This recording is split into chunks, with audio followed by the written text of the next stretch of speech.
أعوذ بالله من الشيطان الرجيم بسم الله الرحمن الرحيم الحمد لله رب العالمين والعاقبة للمتقين والصلاة والسلام على سيدنا ومولانا محمد النبي الأمين المكين الكريم الحنين الرؤوف الرحيم وعلى آله وأصحابه أجمعين ما بعد فقد قال الله تعالى عز وجل في القرآن الكريم بسم الله الرحمن الرحيم فلا وربك لا يؤمنون حتى يحكموك فيما شجر بينهم ثم لا يجدوا في أنفسهم حرجا مما قضيت ويسلموا تسليما صدق الله مولانا العظيم وصدق رسوله النبي الحبيب الكريم ونحن على ذلك من الشاهدين والشاكرين رب صل وسلم وبارك عليه الحمد لله আজকে একটি অত্যন্ত গুরুত্বপূর্ণ বিষয় ইনশাআল্লাহ আমরা আলোচনা করব। আমাদের আজকের বিষয় হবে আমাদের আজকের বিষয় হবে সহিহ হাদিসের প্রকার, হাদিসে সহিহ কি এবং তার প্রকারভেদ। হাদিসে সহিহ প্রকারভেদ বিষয়টি নিয়ে সাধারণ মানুষদের জন্য বিষয়টি অ্যাকচুয়ালি আলোচনা করার মতো না, কারণ কিছু জিনিস আসলে এক্সপার্টদের জন্য হয়, কিছু জিনিস লাইব্রেরির জন্য, এক্সপার্টদের জন্য, বড় হাইলি একাডেমিশিয়ানদের জন্য হয়। এই ধরনের বিষয় যখন সাধারণ মানুষের মুখে মুখে হয়ে যায়, সাধারণ মানুষ কোনো ধরনের জ্ঞান গরিমা ছাড়া, কোনো ধরনের লেখাপড়া ছাড়া যখন এই ধরনের বিষয়গুলোতে ইনভলভ হয়ে যায়, কোনো ধরনের ব্যাকগ্রাউন্ড ছাড়া, কোনো ধরনের জ্ঞান গরিমা ছাড়া যখন সাধারণ মানুষ এই ধরনের বিষয়গুলোতে ইনভলভ হয়ে যায়, তখন বিষয়টির পরিণতি অত্যন্ত ভয়াবহ হয়। হাদিসে সহিহ ক্ষেত্রেও একই ঘটনার অবতারণা হয়েছে। হাদিসে সহিহ ক্ষেত্রেও আমরা মাঠে ঘাটে বাজারে যেখানেই যাচ্ছি, এমন এমন মানুষ এগুলা নিয়ে ডিসকাস করে যারা এই বিষয়ে এবিসি পর্যন্ত ধারণা রাখেন না। ওনারাও এই বিষয়ে কথা বলে জিনিসটা অনেক সময় হাস্যকর হয়ে যায়, এবং সাধারণ মানুষ যখন এই সমস্ত জিনিসটা এত বেশি বলা বলি করে, যারা এক্সপার্ট থাকে তারা চুপ থাকা ছাড়া আর অন্য কোনো উপায় থাকে না। আমি আজকের এই বিষয় এখানে সাধারণ মানুষজনের জন্য, আপনাদের জন্য আলোচনা করার সিদ্ধান্ত এই কারণে নিয়েছি যে কিছুদিন আগে আমি একটা জায়গায় যাচ্ছিলাম, আমার সাথে এক ভদ্রলোকও ছিলেন। উনি আমাকে প্রায় 3 ঘন্টা হাদিসে সহিহর উপর দর্স দিয়েছেন। আপনারা শুনলে অবাক হবেন, উনি কখনো সাধারণ শিক্ষিত, তেমন সাধারণ শিক্ষার মধ্যে অনেক উচ্চ মানের না, খুব মিডিয়াম একজন শিক্ষিত মানুষ, যার উলুমে হাদিস সম্পর্কে সামান্য পরিমাণ আইডিয়া নাই। হাদিসে পাক, ইলম, ইসলামের ক্লাসিক্যাল স্টাডি, ক্লাসিক্যাল নলেজ সম্পর্কে যার সামান্য পরিমাণ আইডিয়া নাই, উনিও যখন 3 ঘন্টা চিন্তা করে দেখেন আমার মতো একজন মানুষের তখন কি হাল হয়েছিল।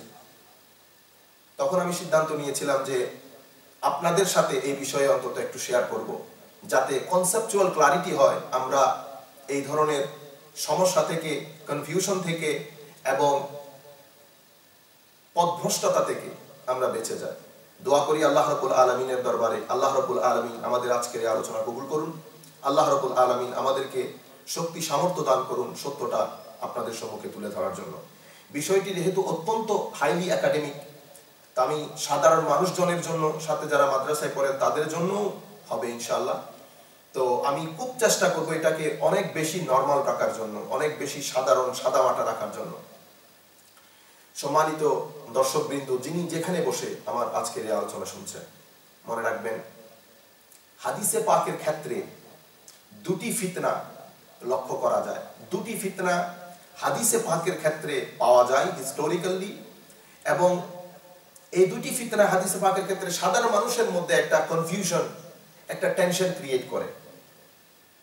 হাদিসে পাকের ক্ষেত্রে প্রথম ফিতনাটি হচ্ছে টোটাল হাদিসটাকে অস্বীকার করা। হাদিসে পাকের legal authority, legal validity, legal acceptability, হাদিসে পাকের গ্রহণযোগ্যতা, হাদিসে পাক বা সুন্নাত রাসূল সাল্লাল্লাহু আলাইহি ওয়াসাল্লাম ইসলামের সেকেন্ড সোর্স হিসেবে যে একটা লিগ্যাল ভ্যালিডিটি রাখে, এটাকে টোটালি রিজেক্ট করা, অস্বীকার করা, হাদিসকে টোটাল অস্বীকার করা, এটা হচ্ছে হাদিসে পাকের ক্ষেত্রে প্রথম ফিতনা। এই ফিতনা হুজুরে করিম সাল্লাল্লাহু আলাইহি ওয়াসাল্লাম ওই ফিতনার দিকে ইঙ্গিত করে গেছেন। হুজুরে করিম সাল্লাল্লাহু আলাইহি ওয়াসাল্লাম ওই ফিতনার দিকে ইঙ্গিত করে গেছেন। আপনারা সহিহ সুনানে আবু দাউদের মধ্যেও এই হাদিস নকল হয়েছে। হুজুর করিম সাল্লাল্লাহু আলাইহি ওয়াসাল্লাম অনেক আগেই বলে গেছেন, 1400 বছর আগে আল্লাহ নবী ইঙ্গিত করে গেছেন এই ফিতনার দিকে, যে কিছু মানুষ সমাজের মধ্যে, কিছু আলেম, বড় স্কলার, বড় মুফতি সমাজের মধ্যে আসবে, বড় সিংহাসনে, বড় চেয়ারের মধ্যে বসে ফতোয়া দিবে। তখন যখন তাদেরকে জিজ্ঞেস করা হবে আমার সুন্নতের ব্যাপারে, যে সুন্নতে রাসূলের মধ্যে হাদিসে পাক থেকে এটা প্রমাণিত যে হুজুরে করিম সাল্লাল্লাহু আলাইহি ওয়াসাল্লাম এই জিনিসকে হালাল করেছেন, এই জিনিসকে হারাম করেছেন, এই কথা শোনার পরে তারা বড় সিংহাসনে চেয়ারে ট্যাগ লাগিয়ে বসবে, বড় মুফতি সেজে, বড় আলেম সেজে। তারা যখন এই কথা শুনবে, শোনার পরে তারা ফতোয়া দেবে, আমরা এই বিষয়ে আমরা ওয়াকিফাল না, আমরা তো ওইটাকে হালাল মনে করি যেটাকে কোরআন হালাল করেছে, আমরা তো ওইটাকে হারাম মনে করি যেটাকে কোরআন হারাম করেছে। অর্থাৎ আমরা শুধু কোরআনের হালাল এবং হারাম মানি, বাকি সুন্নতে রাসূল বা হাদিসে রাসূল সাল্লাল্লাহু আলাইহি ওয়াসাল্লাম থেকে যেটা প্রমাণিত সেটা আমরা মানি না। অর্থাৎ টোটাল হাদিসে পাকটাকে লিগ্যাল ভ্যালিডিটি, লিগ্যাল অথেন্টিসিটি এবং লিগ্যাল অ্যাকসেপ্টেবিলিটিটাকে টোটালি রিজেক্ট করা, টোটালি না মানা, এই ফিতনার দিকে হুজুর করিম সাল্লাল্লাহু আলাইহি ওয়াসাল্লাম অনেক আগেই ইঙ্গিত করে গেছেন, যেটা আবু দাউদ শরীফের হাদিসের মধ্যে এসেছে, তিরমিজি শরীফের হাদিসের মধ্যে এসেছে। আসেন আমরা আবু দাউদের মধ্যে জিনিসটা পড়ে নেই। আবু দাউদ শরীফের মধ্যে এই কিতাবুস সুন্নাহ, কিতাবুস সুন্নাহর মধ্যে বাবু শারঈস সুন্নাহ, এই অধ্যায়ের মধ্যে উনি হাদিস নকল করছেন। আন আব্দুর রহমান ইবনে আবি আউফ আনিল মিকদাম ইবনে মাদি কারক عن رسول الله صلى الله عليه وسلم أنه قال ألا إني أوتيت الكتاب ومثله معه ألا يوشك رجل شبعان على أريكته يقول عليكم بهذا القرآن فما وجدتم فيه من حلال فأحلوا وما وجدتم فيه من حرام فحرموا। হুজুর করিম সাল্লাল্লাহু আলাইহি ওয়াসাল্লাম অনেক আগে ইঙ্গিত করে গেছেন যে তোমরা দেখবা সমাজের মধ্যে আসবে, বড় সিংহাসনে বসবে, একদম ট্যাগ লাগিয়ে বসবে মুফতি মুহাদ্দিস। যখন তাদেরকে জিজ্ঞেস করা হবে, হুজুর করিম সাল্লাল্লাহু আলাইহি ওয়াসাল্লাম বলছেন, খবরদার, মনে রাখবা, ইন্নী উতীতুল কিতাব ওয়া মিসলাহু মাআহু, যেভাবে আল্লাহ রাব্বুল আলামিন আমাকে কোরআনে পাক দিয়েছেন, সেভাবে আরেকটা ওহী সুন্নতের আকৃতিতে আল্লাহ রাব্বুল আলামিন আমাকে দিয়েছেন। মনে রাখবা, তোমাদের মধ্যে কিছু লোক আসবে, বড় ট্যাগ লাগিয়ে বসে একদম ফতোয়া দেবে, আলাইকুম বিহাদাল কুরআন ফামা ওয়াজাদতুম ফীহি মিন হালাল ফাআহিল্লু ওয়া মা ওয়াজাদতুম ফীহি মিন হারাম ফাহাররিমু। হুজুর করিম সাল্লাল্লাহু আলাইহি ওয়াসাল্লাম বলছেন যে তোমাদেরকে বলবে যে তোমাদের জন্য এই কোরআনই যথেষ্ট, কোরআনের মধ্যে যেটাকে হালাল করা হয়েছে সেটা হালাল, কোরআনের মধ্যে যেটাকে হারাম করা হয়েছে সেটা হারাম। আর হুজুর করিম সাল্লাল্লাহু আলাইহি ওয়াসাল্লাম বলছেন একই, তারপরে পরবর্তীতে হাদিসে প্রথম হাদিস নম্বর হচ্ছে 4604, এখন যে হাদিস বলবো সেটা 4605, কিতাবুস সুন্নাহ বাবু শারঈস সুন্নাহ, আবু দাউদ শরীফ। এই হাদিসের মধ্যে আন উবাইদুল্লাহ ইবনে আবি নুফাইলি قال حدثنا سفيان عن ابي النضر عن عبيد الله بن ابي رافع عن ابيه عن النبي صلى الله عليه وسلم قال لا ألفين أحدكم متكئا على أريكته يأتيه الأمر من أمري مما أمرت به أو نهيت عنه فيقول لا ندري ما وجدنا في كتاب الله اتبعنا। উনি বলছেন তাদের কাছে যখন পৌঁছাবে যে আমি এই জিনিসটাকে হালাল করেছি, এই জিনিসটাকে হারাম করেছি, তারা বলবে যে ওখানে কি আছে না আছে সেটা আমাদের দেখার বিষয় না, আমরা তো ওইটাকে হালাল মানি যেটাকে কোরআন বলেছে, ওইটাকে হারাম মানি যেটাকে কোরআন হারাম করেছে। অথচ হুজুর করিম সাল্লাল্লাহু আলাইহি ওয়াসাল্লাম বলছেন সাবধান, মনে রাখিও যে আল্লাহ রাব্বুল আলামিন আমাকে যেভাবে কোরআন দিয়েছে অনুরূপভাবে আরো একটা ওহী সুন্নতের আকৃতিতে, হাদিসে পাকের আকৃতিতে দিয়েছে। তিরমিজি শরীফের হাদিসের মধ্যে হুজুর করিম সাল্লাল্লাহু আলাইহি ওয়াসাল্লাম বলছেন, তিরমিজি শরীফের হাদিস, এই হাদিসের নাম্বার হচ্ছে 2664। এখানে আল্লাহ রাসূল আরো ক্লিয়ারলি বলে দিচ্ছেন, মনে রাখবা ওয়া ইন্নামা হারামা রাসূলুল্লাহ সাল্লাল্লাহু আলাইহি ওয়াসাল্লাম কামা হারামাল্লাহ। মনে রাখবা যেভাবে রাসূল করিম সাল্লাল্লাহু আলাইহি ওয়াসাল্লাম হারাম করেন, যে জিনিস রাসূল করিম হারাম করা মানে আল্লাহ হারাম করা, রাসূল করিম সাল্লাল্লাহু আলাইহি ওয়াসাল্লাম হারাম করা মানে আল্লাহ হারাম করা। আল্লাহ যেভাবে কোন একটা জিনিসকে হালাল এবং হারাম করেন, অনুরূপভাবে একটা জিনিসকে হালাল এবং হারাম করার অথরিটি আল্লাহ রাসূলের পাককেও দিয়েছেন। আল্লাহ যেমন কোন জিনিসকে হালাল এবং হারাম করেন, অনুরূপভাবে রাসূল করিম সাল্লাল্লাহু আলাইহি ওয়াসাল্লামও কোন জিনিসকে হালাল এবং হারাম করার অথরিটি খুদ আল্লাহ রাসূল করিম সাল্লাল্লাহু আলাইহি ওয়াসাল্লামকে দিয়েছেন। এটাই রাসূল করিম তিরমিজি শরীফের হাদিসের মধ্যে বলছেন, ওয়া ইন্নামা হারামা রাসূলুল্লাহ কামা হারামাল্লাহ। যেভাবে রাসূল করিম সাল্লাল্লাহু আলাইহি ওয়াসাল্লাম হারাম করেন, আল্লাহ রাসূলের হারামকৃত জিনিস যেভাবে আল্লাহ হারাম করেন, রাসূল পাক আল্লাহ যেভাবে হারাম করেন, কোন জিনিসকে হালাল এবং হারাম করেন, অনুরূপভাবে রাসূল করিম সাল্লাল্লাহু আলাইহি ওয়াসাল্লাম হালাল এবং হারাম করার অথরিটি রাখেন। তো বলতে চাচ্ছিলাম এই হচ্ছে প্রথম ফিতনা, যে ফিতনার দিকে খুদ রাসূল করিম সাল্লাল্লাহু আলাইহি ওয়াসাল্লাম ইঙ্গিত করে গেছেন, যে টোটাল হাদিসটাকে অস্বীকার করা, টোটাল হাদিসটাকে অস্বীকার করা। আর হাদিসে পাককে যখন অস্বীকার করা হবে, এটা কোনো সাধারণ মানুষজনের পক্ষ থেকে হবে না, আলেমের পক্ষ থেকে হবে। সেজন্য রাসূল করিম সাল্লাল্লাহু আলাইহি ওয়াসাল্লাম বলছেন, বড় সিংহাসনে বসবে, বড় সিংহাসনে বসবে, একদম ট্যাক লাগিয়ে বসবে সোফার মধ্যে। মানুষ যখন তাকে জিজ্ঞেস করবে হাদিসে পাকের অথেন্টিসিটি, এবিলিটি, অ্যাকসেপ্টেবিলিটি, লিগ্যাল ভ্যালিডিটির ব্যাপারে, সে টোটালি সেটাকে রিজেক্ট করবে। সে বলবে কোরআনই যথেষ্ট, যেটাকে কোরআন হালাল বলে হালাল, যেটাকে কোরআন হারাম বলে হারাম। এই হচ্ছে হাদিসে পাকের ক্ষেত্রে প্রথম ফিতনা, টোটাল হাদিসটাকে অস্বীকার করা, টোটাল সুন্নাহকে অস্বীকার করা। এই ফিতনাটা একাডেমিক পর্যায়ে আলহামদুলিল্লাহ হাইলি একাডেমিশিয়ান আইম্মা মুহাদ্দিসিনদের হামলা, আইম্মা মুহাদ্দিসিনদের সামনে এই ফিতনাটা দীর্ঘদিন জীবিত থাকতে পারে নাই। ওইটা একাডেমিক পর্যায়ে ওটার কবর রচিত হয়ে গেছে। আর সাধারণ মানুষজনের কাছে এটার গ্রহণযোগ্যতা পায় নাই। কেন? কারণ সাধারণ মানুষজনের সাথে হুজুর করিম সাল্লাল্লাহু আলাইহি ওয়াসাল্লামের সাথে যে রূহানি কানেকশন, মুহাব্বত, হুব, ভালোবাসা, প্রেম, ইশকের যে কানেকশন সাধারণ মানুষজনের সাথে রাসূল করিম সাল্লাল্লাহু আলাইহি ওয়াসাল্লামের, সেই কারণে সাধারণ মানুষজনের কাছে এই ফিতনাটা তেমন গ্রহণযোগ্যতা পায় নাই।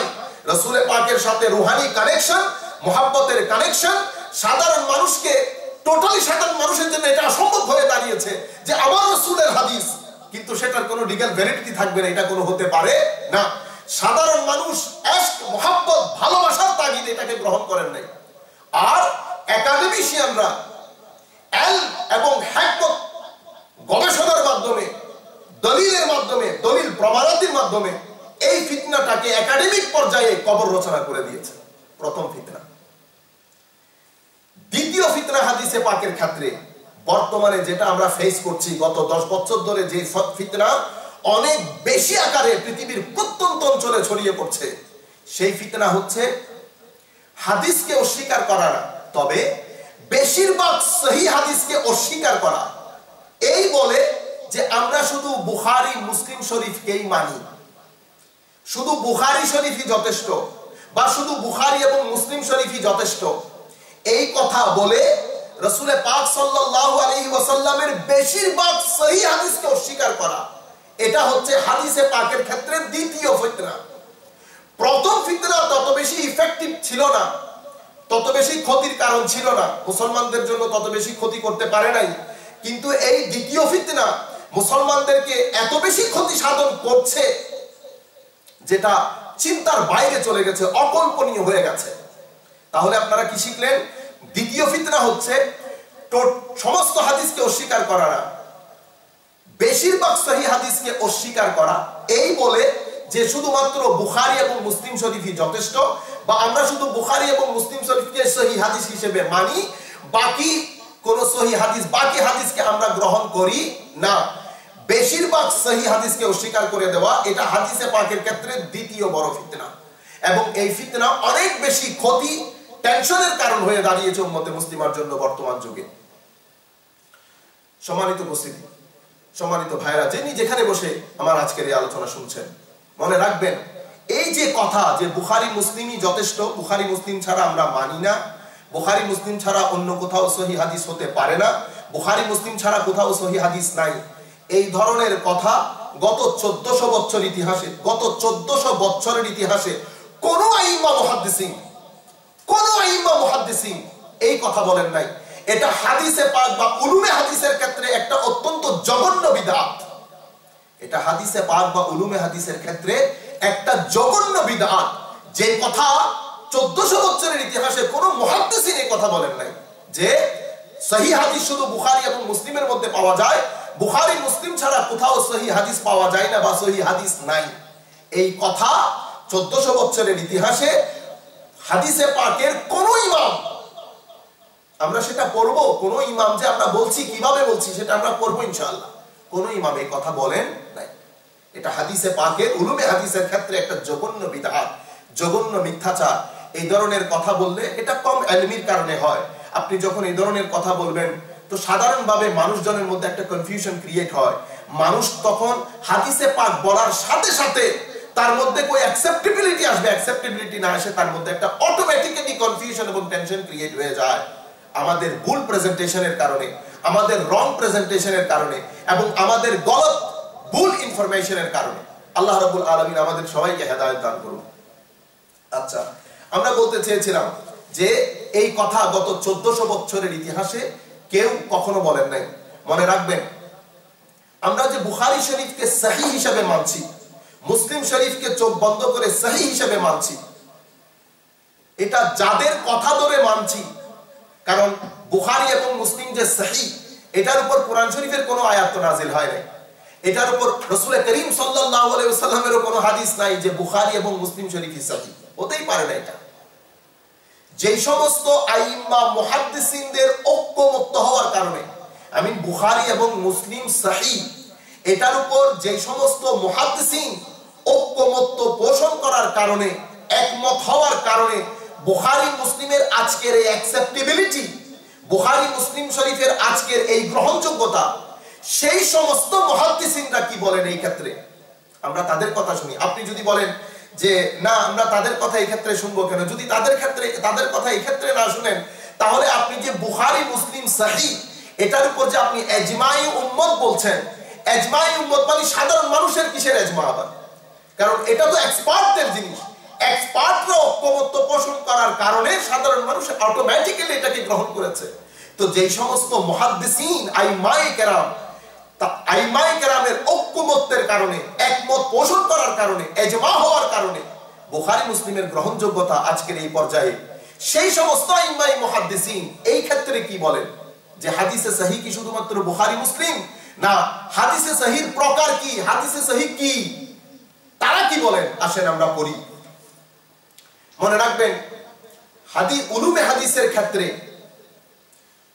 উলুমে হাদিসকে একটা ইন্ডিপেন্ডেন্ট সাবজেক্ট, একটা নতুন মেথোডোলজি দিয়ে এক্সক্লুসিভ একটা ইন্ডিপেন্ডেন্ট ডিসিপ্লিন হিসেবে উলুমে হাদিসের যাকে ফাউন্ডিং ফাদার বলা হয়, ওনার নাম ইমাম তাকিউদ্দিন ইবনে সালাহ শাহজুরি, ইমাম তাকিউদ্দিন ইবনে সালাহ শাহজুরি রাহমাতুল্লাহি আলাইহি রাদিয়াল্লাহু তাআলা আনহু, আর শেখ তাকিউদ্দিন ইবনে সালাহ। উনি একটা উলুমে হাদিসের যে কিতাব লিখেছেন সেটাকে মুকদ্দমা ইবনে সালাহ বলা হয়। মুকদ্দমা ইবনে সালাহ ফি ইলমিল হাদিস, ইন্ট্রোডাকশন টু দি ইলমে হাদিস, ইন্ট্রোডাকশন টু দি ইলমে হাদিস। এই মুকদ্দমা ইবনে সালাহ, এটার আগেও কিতাব রচিত হয়েছে, উলুমে হাদিসের কিতাব রচিত হয়েছে এটার আগেও। এর আগে ইমাম বাইহাকি লিখেছেন, ইমাম হাকিম আল মাদখাল লিখেছেন, ইমাম বাইহাকিও লিখেছেন। কিন্তু একটা ইন্ডিপেন্ডেন্ট ডিসিপ্লিন হিসেবে, একটা মেথোডোলজি দিয়ে, মানহাজ এবং একটা নতুন মানহাজ, নতুন উসলুব দিয়ে প্রথম উলুমে হাদিসের কিতাব যিনি লিখেছেন ওনার নাম ইবনে সালাহ, ইমাম ইবনে সালাহ। মুকদ্দমা ইবনে সালাহ এই কিতাবের নাম। মুকদ্দমা ইবনে সালাহর পরে যত মুহাদ্দিসিন গত 1100 বছর ধরে উলুমে হাদিসের কিতাব লিখেছেন, প্রত্যেকে হয়তো ইমাম ইবনে সালাহকে সামারাইজ করেছেন অথবা ইবনে সালাহকে ইন্টারপ্রেট করেছেন। যিনি কিতাব লিখেছেন এর পরবর্তীতে, এটা আমরা যারা মাদ্রাসায় পড়ি বা মাদ্রাসায় পড়েছেন, মাদ্রাসায় পড়ছেন তাদের জন্য অত্যন্ত গুরুত্বপূর্ণ হবে যে মুকদ্দমা ইবনে সালাহ উলুমে হাদিসের জন্য ফাউন্ডিং ফাদার বলা হয়। এটাও বলা হয় যে উলুমে হাদিসের জগতে ইবনে সালাহর পরে যারা এসেছেন মুকদ্দমা এবং উলুমে হাদিসের উপর কিতাব লিখেছেন, ইমাম হয়েছেন উলুমে হাদিসে, প্রত্যেককে পেলে পুষে বড় করেছেন মুকদ্দমা ইবনে সালাহ। মুকাদ্দামা ইবনে সালাহ। প্রত্যেককে পেলে পুষে বড় করেছেন মুকাদ্দামা ইবনে সালাহ। এই কারণে পরবর্তীতে যত আইম্মায়ে কেরাম কিতাব লিখেছেন হয়তো সামারাইজ করেছেন মুকাদ্দামা ইবনে সালাহকে অথবা ইন্টারপ্রেট করেছেন। আসেন আমরা পড়ি, যেমন ইমাম আলাউদ্দিন আলী বিন উসমান আল মারদিনী, যাকে ইমাম তুর্কমানি বলা হয়, ওনার আল মুনতাহাফ ফি উলুমিল হাদিস সেম মুকাদ্দামা ইবনে সালাহকে সামারাইজ করা হয়েছে। এভাবে ইমাম নববী ইরশাদুতুল্লাহ বিল হাকায়েক ইলা মারিফাতি সুনানিল খালায়েক, এটা উনি মুকাদ্দামা ইবনে সালাহকে সামারাইজ খুলাসা লিখেছেন মুকাদ্দামা ইবনে সালাহ ইমাম নববী। ইমাম নববী ইরশাদুতুল্লাহ বিল হাকায়েকের সামারি করেছেন আবার তাকরিবে, আত-তাকরিব ইমাম নববী।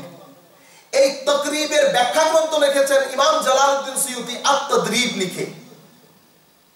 ইমাম তুর্কমানির আল মুনতাহা ফি উলুমিল হাদিস, এরপরে ইমাম নববীর ইরশাদুতুল্লাহ বিল হাকায়েক মুকাদ্দামা ইবনে সালাহ সামারাইজ করেছেন, খুলাসা লিখেছেন। এরপরে ইমাম নববী খুদ আবার ইরশাদুতুল্লাহ বিল হাকায়েকের সামারি তৈরি করেছেন, খুলাসা লিখেছেন আত-তাকরিব। এরপরে ইমাম জালালউদ্দিন সুয়ুতি আত-তাকরিবকে ইন্টারপ্রেট করেছেন, সারা গ্রন্থ লিখেছেন, ব্যাখ্যা গ্রন্থ লিখেছেন আত-তাকরিবের, যেটাকে আত-তাদরিব বলা হয়, তাদরিবুর রাবি ফি শারহ তাকরিবিন নববী। এরপরে ইমাম যাইনুদ্দিন আল ইরাকি, উনি মুকাদ্দামা ইবনে সালাহকে ইন্টারপ্রেট করেছেন, তাওযীহ করেছেন, ওনার কিতাব আত-তাকঈদ ওয়াল ইদাহ। এরপরে এই জিনিসটা ইমাম জারকাশি লিখেছেন আল নুকাত, ইমাম জারকাশি লিখেছেন আল নুকাত। এরপরে ইমাম বাগদাদি লিখেছেন আল কিফায়া। এরপরে ইমাম ইবনে কাসির লিখেছেন আল বায়সুল হাসিস। এগুলা সব মুকাদ্দামা ইবনে সালাহর পরবর্তীতে এসে এগুলো বিশ্ব বিখ্যাত ইমাম, যাদের ইহসান কিয়ামত পর্যন্ত উম্মত চুকাইতে পারবে না, যারা হাদিসে পাককে শুদ্ধ সুচারুরূপে পৃথিবীবাসীর কাছে পৌঁছে দেওয়ার জন্য এমন এক জ্ঞান সমাজের সাথে ইন্ট্রোডিউস করিয়েছেন এবং এটার খিদমত করিয়েছেন, যেটা কুল কায়নাতের সমস্ত জ্ঞানের জ্ঞানীদের জন্য একটা আশ্চর্যের বিষয় হয়ে দাঁড়িয়েছে। আপনারা অবাক হয়ে যাবেন, সেকুলার নলেজে অনেক বড় বড় স্কলার বলেছেন যে মুসলমানদের উলামায়ে কেরাম, মুসলমানদের স্কলাররা গত 1400 বছর ধরে ওনাদের নবীর কথোপকথন, কথা কাজকে পরবর্তী প্রজন্মের কাছে পৌঁছিয়ে দেওয়ার জন্য শুদ্ধ সুচারুরূপে যে জ্ঞান ইন্ট্রোডিউস করিয়েছেন এবং সেই জ্ঞানের খিদমত যেভাবে আঞ্জাম দিয়েছেন, এটা পৃথিবীর ইতিহাসে বিরল।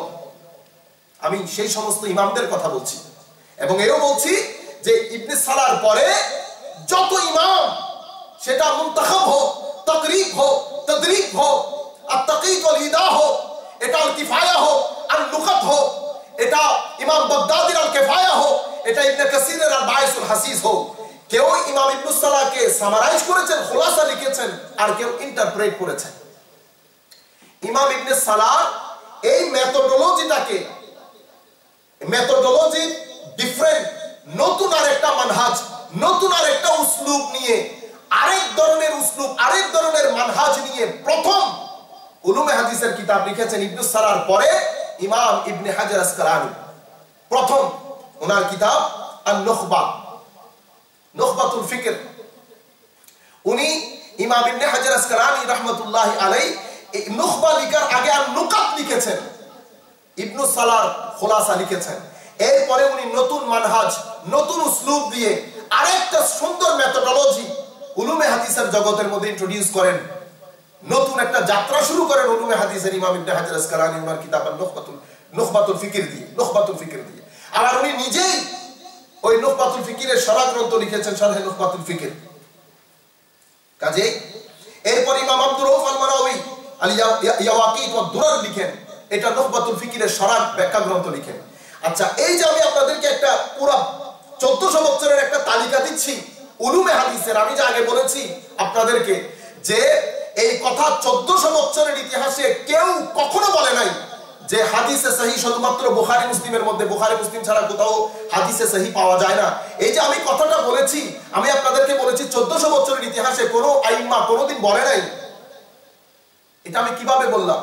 আমি যে আপনাদেরকে পুরো লিস্ট দিলাম, এই লিস্ট এই কারণে দিয়েছি যাতে আপনাদের আইডিয়া হয় যে ইমাম ইবনুস সালাহ থেকে শুরু করে, এরপরে ইমাম তুর্কুমানি থেকে শুরু করে, ইমাম নববী থেকে শুরু করে, ইমাম জালালউদ্দিন সুয়ুতি থেকে শুরু করে, ইমাম ইবনে হাজার আসকালানি থেকে শুরু করে, ইমাম বাগদাদি থেকে শুরু করে, ইমাম জাইনুদ্দিন আল ইরাকি থেকে শুরু করে, ইমাম মারাফি থেকে শুরু করে, ইমাম জারকাশি থেকে শুরু করে, ইমাম আসকালানি থেকে শুরু করে, ইমাম শেষে একেবারে ইমাম জুরজানি থেকে শুরু করে, এরপরে ইমাম ইবনে কাসির পর্যন্ত এই যে দীর্ঘ 1400 বছরের উলুমে হাদিসের ইতিহাস, এই আমরা সমস্ত কিতাব থেকে আপনাদেরকে বলবো যে এই কথা কেউ কখনো বলেছেন কিনা মনে রাখবেন। আসেন আমরা ইবনুস সালাহ থেকে শুরু করি, কারণ আমি আপনাদেরকে বলেছি ফাউন্ডিং ফাদার অফ হাদিস, ফাউন্ডিং ফাদার অফ উলুমে হাদিস ইমাম ইবনুস সালাহ। ইমাম ইবনুস সালাহ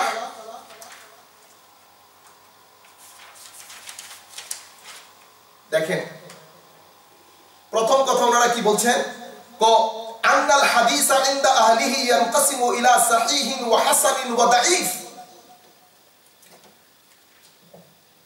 হাদিস, এই যে হাদিস 3 প্রকারে বিভক্ত। কয় প্রকার? হাদিসের 3টা প্রকার। একটা হাদিসে সহিহ, হাদিসে হাসান, হাদিসে দাঈফ। সহিহ, হাসান, দাঈফ। ইমাম ইবনুস সালাহ বলছেন মুহাদ্দিসিনে কেরামের দৃষ্টিতে হাদিস 3 ভাগে বিভক্ত। এই কথা আপনি হাদিসে উলুমে হাদিসের যে কোনো কিতাব নেবেন, সেটা তাদরিব হোক, যে কোনো কিতাব, আত-তাকীদ ওয়াল ইদা হোক, ইমাম জারকাশির নুকাত হোক, এটা ইবনে হাজার আসকালানির নুখবা হোক, ইবনে হাজার আসকালানির নুকাত হোক, যে কিতাব আপনি উলুমে হাদিসের গত 1400 বছরের উঠাবেন আপনি এটাই পাবেন। হাদিস 3 ভাগে বিভক্ত, সহিহ, হাসান এবং দাঈফ। মনে রাখবেন যে তাহলে বোঝা যাচ্ছে দাঈফকে ওনারা হাদিসের প্রকারভেদের মধ্যে অন্তর্ভুক্ত করেছেন। আফসোস আমরা এখন দাঈফ শুনলে আমাদের নাক সিটকায়, এমন ভাবখানা করি যে মনে হয় হাদিসের দাঈফ অত্যন্ত অগ্রহণযোগ্য, ডিসগাস্টিং একটা ম্যাটার, ডিসগাস্টিং একটা ব্যাপার। কাজেই আমি স্পেশালি যে সমস্ত উলামায়ে কেরাম বসে কথা বলেন, আমি বড় আদবের সাথে বলবো আপনারা জিনিসগুলো সুন্দর সুচারু রূপে যেভাবে আইম্মা মুহাদ্দিসিন আমাদের পর্যন্ত পৌঁছিয়েছে, আমাদের উচিত আমরা যখন সাধারণ মানুষজনের সাথে কথা বলি আমরা সাথে সেইভাবে ইনফরমেশনগুলো দেই যাতে মানুষের মধ্যে কোনো রং ইনফরমেশন না যায়। এখন তো হাদিসের দাঈফের ক্ষেত্রে আমরা এত ভাব করি, একটা ডিসগাস্টিং ম্যাটার হয়ে দাঁড়িয়েছে।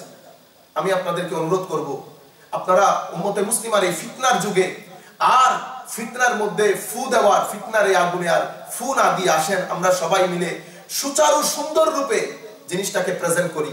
আপনারা দেখেন কুল কায়নাতের মুহাদ্দিসিন 1400 বছরের ইতিহাসে সবাই বলছে হাদিস 3 ভাগে বিভক্ত, সহিহ, হাসান এবং দাঈফ। দাঈফটাকে হাদিসের প্রকারভেদের অন্তর্ভুক্ত করেছে। কাজেই এটা ডিসগাস্টিং ম্যাটার না। এখানে একটা যদিও আমাদের আজকের বিষয়ের সাথে রিলেটেড না, তবু আমি খুব সংক্ষিপ্ত আকারে আপনাদেরকে বলে দেই।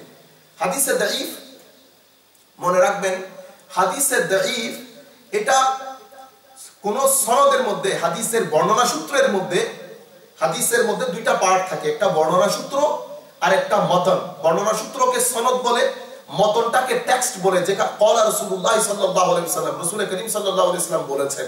অর্থাৎ আল্লাহর নবীর অমীয় বাণীটুকুকে আমরা মতন বা টেক্সট বলি, আর বর্ণনা সূত্রকে আমরা সনদ বলি। মুহাদ্দিসিনে কেরাম যখন হাদিসের উপর হুকুম দেন যে এটা দাঈফ, তো এটা হাদিসের ওই মতন বা আল্লাহর রাসূল যে কথা বলেছেন সেটার উপর হয় না, হুকুম সব সময় সনদ বা বর্ণনা সূত্রের উপর হয়। এই বর্ণনা সূত্রের মধ্যে কোনো না কোনো একটা সমস্যা থাকলে একটা বর্ণনা সূত্র শুদ্ধ হওয়ার জন্য মুহাদ্দিসিনে কেরামের পক্ষ থেকে কিছু শর্ত আরোপ করা হয়েছে। মুহাদ্দিসিনে কেরামের পক্ষ থেকে কিছু শর্ত আরোপ করা হয়েছে একটা বর্ণনা সূত্র সহিহ হওয়ার জন্য। আমি ওই দাঈফে যাওয়ার আগে আরেকটা কথা আপনাদেরকে বলে দেই। মনে রাখবেন আমরা যখন এই বর্ণনা সূত্র, মুহাদ্দিসিনে কেরাম কিছু পরিভাষা দিয়েছেন, তার মধ্যে এই বর্ণনা সূত্রের মধ্যে এই নির্দিষ্ট শর্তগুলো পাওয়া গেলে বর্ণনা সূত্রটাকে সহিহ বলে, হাদিসটাকে সহিহ বলে। ওই শর্ত শরায়েতগুলোর মধ্যে একটু 19-20 হলে, সামান্যতম 19-20 হলে ওই হাদিস বা বর্ণনা সূত্রকে তারা আর সহিহ বলে না, ওইটাকে গায়রে সহিহ বলে। গায়রে সহিহ যেটা সহিহ না, মনে রাখবেন এখানে সহিহ একটা টার্ম, গায়রে সহিহ একটা টার্ম, হাসান একটা টার্ম, দাঈফ একটা টার্ম। আমরা যদি বাংলায় অনুবাদ করতে গিয়ে সহিহকে শুদ্ধ, গায়রে সহিহকে অশুদ্ধ বলি, তো এটা রং ট্রান্সলেশন হবে, অনুবাদের মধ্যে ভুল হবে এবং অনুবাদ, এই ধরনের অনুবাদ পথভ্রষ্টতার কারণ হবে। এই ধরনের অনুবাদ উম্মতে মুসলিমের মধ্যে টেনশন এবং কনফিউশন ক্রিয়েট করার কারণ হবে। সর্বোপরি এটা টোটাল একটা গলত, আনএকাডেমিক, অত্যন্ত গলত একটা ট্রান্সলেশন হবে। কেউ যদি সহিহকে শুদ্ধ, গায়রে সহিহকে অশুদ্ধ, দাঈফকে দুর্বল বলে ট্রান্সলেট করে। আপনারা খুব মনোযোগ দিয়ে শুনবেন জিনিসগুলা। হাদিসে সহিহ উলামায়ে কেরাম, উলামা মুহাদ্দিসিন, আমি যাদের কথা আপনাদেরকে বললাম এতক্ষণ পর্যন্ত, ওনাদের পক্ষ থেকে একটা সনদ, একটা হাদিসকে সহিহ করার জন্য কিছু শর্ত আরোপ করা হয়েছে। সেই শর্তগুলো পরিপূর্ণরূপে যদি পাওয়া যায়,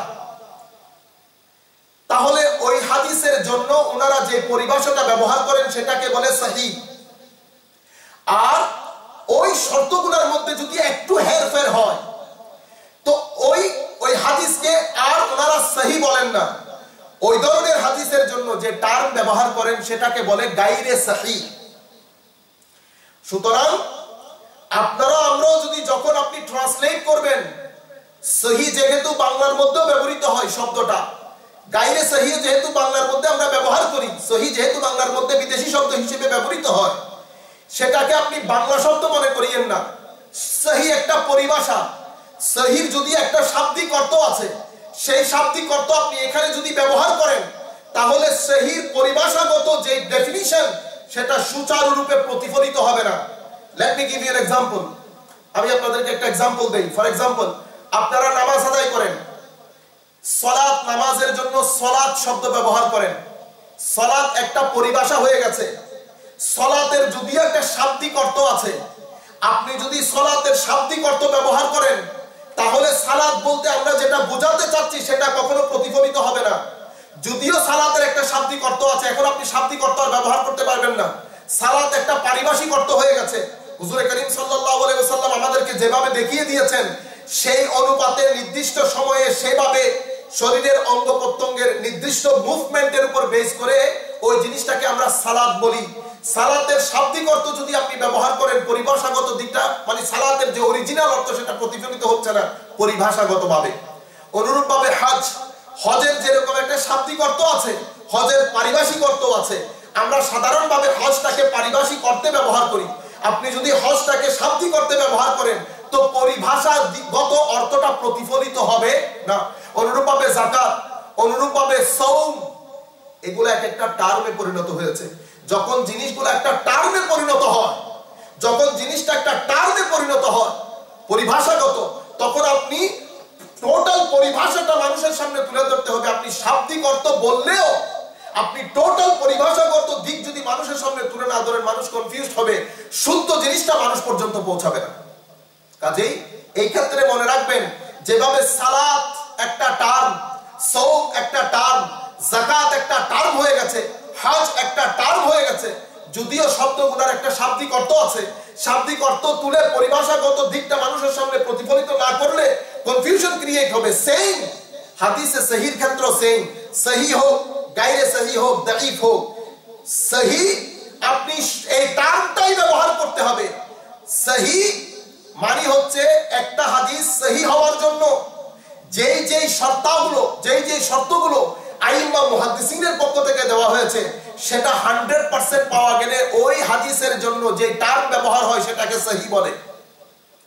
আর সেই শর্তগুলোর মধ্যে একটু 19-20 হেরফের হলে সেটা আর সহিহ থাকে না। আইম্মায়ে মুহাদ্দিসিন সেই হাদিসের জন্য যে পরিভাষা ব্যবহার করেন সেটাকে গায়রে সহিহ বলেন। সেই জন্য আমি বলছি এগুলো একাডেমিক বিষয়। আপনি সাধারণ মানুষকে যখন শুদ্ধ অশুদ্ধ বলে মানুষকে কনফিউজ করে দেবেন, আপনি যখন বলবেন এই হাদিস গায়রে সহিহ, আর অনুবাদ করার ক্ষেত্রে যখন বলবেন এটা অশুদ্ধ হাদিস, তো স্বাভাবিকভাবে একটা অশুদ্ধ জিনিস সাধারণ মানুষ তো কখনো গ্রহণ করবেন না। যে মানুষ জীবনে জানেনও না সহিহ হাদিসের জন্য শর্ত কি, গায়রে সহিহর জন্য কি কি জিনিস পাওয়া না গেলে একটা হাদিস গায়রে সহিহ হয়ে যায়, কখন একটা হাদিস গায়রে সহিহ হয়, গায়রে সহিহ হলে হাসান কখন হয়, হাসান লিজাতিহি কখন হয়, লিগাইরিহি কখন হয়, দাঈফ কখন হয়, রিজেক্টেড কখন হয়, একটা সাধারণ মানুষের তো কোনো আইডিয়াই নেই। এখন আপনি যদি গায়রে সহিহ বলে অশুদ্ধ বলেন, তো অশুদ্ধ বাংলা শব্দ অশুদ্ধ যখন ব্যবহার করবেন, তো স্বাভাবিক একটা সাধারণ মানুষের মধ্যে তো এই ধারণাই ক্রিয়েট হয় যে এটা অশুদ্ধ। তারা তো জানেও না যে গায়রে সহিহ হওয়ার পরেও একটা হাদিস অ্যাকসেপ্টেড হয়, এটার উপর শরীয়তের হুকুম হয়। কারণ গায়রে সহিহ একটা পরিভাষা, এটা বাংলা শব্দ অশুদ্ধ না, একটা পরিভাষা। সেই কারণে অনুরূপভাবে দাঈফ, হাদিসে দাঈফ আপনি অবাক হয়ে যাবেন, উলামায়ে কেরাম, মুহাদ্দিসিনে কেরাম সহিহর জন্য শর্ত দিয়েছেন, গায়রে সহিহর জন্য শর্ত দিয়েছেন। সেই শর্তের মধ্যে 19-20 হলে গায়রে সহিহ হয়। এখন গায়রে সহিহ নিচে যেতে যেতে দাঈফ হতে পারে।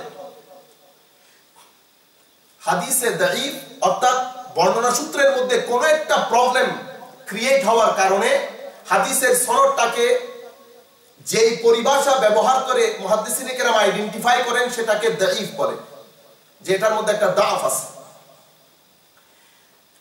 বর্ণনা সূত্রের মধ্যে এই যে দাফ, এটা হচ্ছে বর্ণনা সূত্রের অসুস্থ বর্ণনা সূত্র, অসুস্থ বর্ণনা সূত্র। এখন একটা মানুষ, আমরা অসুস্থ হই, আমরা সর্দি কাশি হলেও নিজেকে অসুস্থ বলি, গায়ের জ্বর হলেও অসুস্থ বলি, আমরা যে কোনো নরমাল অসুস্থতা হলে অসুস্থ বলি, মাথার কামড়ানি, মাথার পেইন হলে অসুস্থ বলি, হার্টের অসুস্থতাকে অসুস্থতা বলি, ডায়াবেটিসকে অসুস্থতা বলি, ক্যান্সারকে অসুস্থতা বলি। মানুষের শরীরের মধ্যে শত ধরনের অসুস্থতা আছে। কিছু অসুস্থতার জন্য মানুষকে ওষুধ ব্যবহার করতে হয় না, দু একদিন রেস্ট করলে অসুস্থতা চলে যায়। কিছু অসুস্থতার জন্য মানুষকে অ্যান্টিবায়োটিক ব্যবহার করতে হয়। কিছু অসুস্থতার জন্য কিছু অসুস্থতার রেজাল্ট আলটিমেটলি মৃত্যু হয়, যেমন ক্যান্সার, দুরারোগ্য ব্যাধি বলে, এটার কোনো আরোগ্য নাই। কিছু রোগ আছে যেটার আরোগ্য আছে, কিছু রোগ আছে যেটা দুরারোগ্য, যেটার কোনো আরোগ্য নাই। একই জিনিস হাদিসে সহিহর ক্ষেত্রে আপনি কিছু রোগের মধ্যে অ্যান্টিবায়োটিক ব্যবহার করলে রোগ চলে যাচ্ছে। একইভাবে হাদিসে দাঈফ মানে সনদের মধ্যে, বর্ণনা সূত্রের মধ্যে অসুখ থাকার কারণে এই হাদিসকে বলি আমরা এখানে দাফ আছে, দুর্বলতা আছে, অসুখ আছে, এটা হাদিসে দাঈফ। এখন আপনি দাফ করে যদি রিজেক্টেড করে দেন, তাহলে তো এটা আপনি ওই যে সর্দি কাশির মানুষকে ক্যান্সারের সাথে করে দিলেন। হয়েছে সর্দি কাশি, আপনি বলেন যে ওনার মানে হায়াত যায়, ঘটনা এরকমই হয়ে গেল। দাফটা সর্দি কাশির হইতে পারে, দাফটা নরমাল অসুস্থতার হইতে পারে, সিজনাল অসুখ হইতে পারে, মাথার ব্যথা হইতে পারে, নরমাল হইতে পারে, মিডিয়াম হইতে পারে। এই জন্য উলামায়ে কেরাম, মুহাদ্দিসিনে কেরাম এখানে উলুমে হাদিসের মধ্যে এই মুকাদ্দামা ইবনে সালাহ মধ্যে ইমাম ইবনে সালাহ হাদিস এই ধরনের দুর্বলতা অর্থাৎ এই অসুস্থতাকে উনি বলছেন 49 ধরনের হতে পারে। হাদিসে দাঈফের প্রকারভেদ, there are 49 kinds of hadith da'if, or that means there are 49 kinds of sickness in the narration of the hadith. ওই চেইন অফ ন্যারেশনের মধ্যে 49 ধরনের অসুস্থতা থাকতে পারে, যেটার উপর একটা হাদিসকে আপনি দাঈফ বলবেন। লাস্ট যেই প্রকার, একদম যেটাকে আমরা মানব শরীরের মধ্যে দুরারোগ্য ব্যাধি, ক্যান্সার বলি, লাস্ট প্রকারটাকে বলে মওদু। 49, তবে আকসার মুহাদ্দিসিনদের মতে, বেশিরভাগ মুহাদ্দিসিনদের মতে 51 kinds of weakness in the chain of narration, অর্থাৎ এই ধরনের অসুস্থতা হাদিসে পাকের সনদের মধ্যে এই ধরনের অসুস্থতা 51 ধরনের হতে পারে। লাস্ট কাইন্ড যেটা শেষ প্রকার, সেটাকে বলে মওদু, সেটা হাদিস না।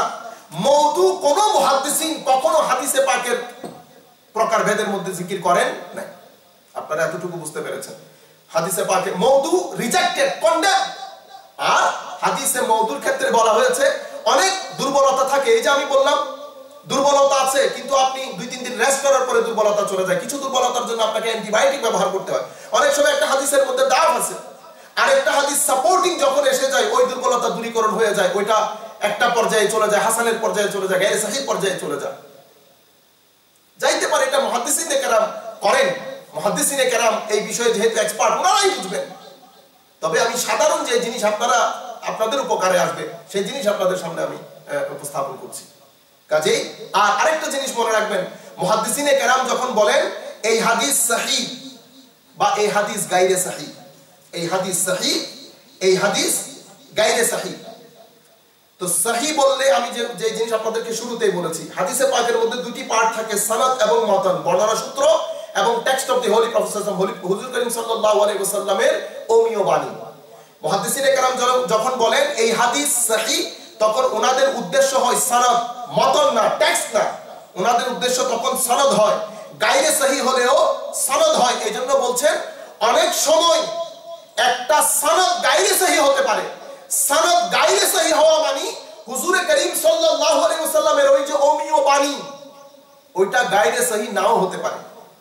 মানে ওইটা সনদ, বর্ণনা সূত্র গায়রে সহিহ হওয়া মানে আল্লাহ রাসূলের অমীয় বাণীটুকু মিথ্যা, এটা না। সেই জন্য ইমাম জালালউদ্দিন সুয়ুতী তাদরিবুর রাবির মধ্যে বলছেন, ওয়া ইযা কিলা গায়রু সহিহিন ফামানাহু লাম ইয়াসিহ ইসনাদুহু আলা শারতিল মাযকুর লা আন্নাহু কাযিব আলা নাফসিল আমর। এই যে ইমাম সুয়ুতী তাদরিবুর রাবির মধ্যে যেটা উনি ইমাম নববীর তাকরিবকে শরহ করেছেন, এই যে কথা ইমাম জালালউদ্দিন সুয়ুতী বলছেন, এটা 1400 বছরের ইতিহাসে যত আইম্মা মুহাদ্দিসিন উলুমে হাদিসের কিতাব লিখেছেন সবাই একই কথা বলেছেন। কি কথা? যে মুহাদ্দিসিনে কেরাম যখন ওয়া ইযা কিলা গায়রু সহিহ, যখন মুহাদ্দিসিনে কেরাম কোন বর্ণনা সূত্রের উপর এই হুকুম দেন যে এই হাদিস গায়রে সহিহ, এটার মানে এই না, এটার মানে হচ্ছে যে মুহাদ্দিসিনে কেরাম একটা হাদিসকে সহিহ বলার জন্য যে শর্তগুলো আরোপ করেছেন সেই শর্তের মধ্যে একটু 19-20 হয়ে গেছে, পরিপূর্ণরূপে সেই শর্তগুলো পাওয়া যায় নাই। সেই কারণে ওনারা এই হাদিসকে গায়রে সহিহ বলছে। গায়রে সহিহ বলার অর্থ এই না যে লা আন্নাহু কাযিব আলা নাফসিল আমর। গায়রে সহিহ বলার অর্থ এই না যে হুজুর করিম সাল্লাল্লাহু আলাইহি ওয়াসাল্লামের হাদিসটুকু মিথ্যা না। ওনারা তো সহিহ হওয়ার জন্য যে পরিপূর্ণ শর্ত দিয়েছেন, memorization skill of the narrator, preservation skill of the narrator, 100% memorization skill 100% হইতে হবে, আদালত থাকতে হবে, প্রিজার্ভেশন থাকতে হবে, হাদিসের মধ্যে শাজ এবং ইল্লাত থাকতে পারবে না। এই যে পরিপূর্ণ যে শর্ত আরোপ করেছেন, এই শর্তের কোন একটা হেরফের হলে ওই হাদিসের জন্য ওনারা গায়রে সহিহ ব্যবহার করেন।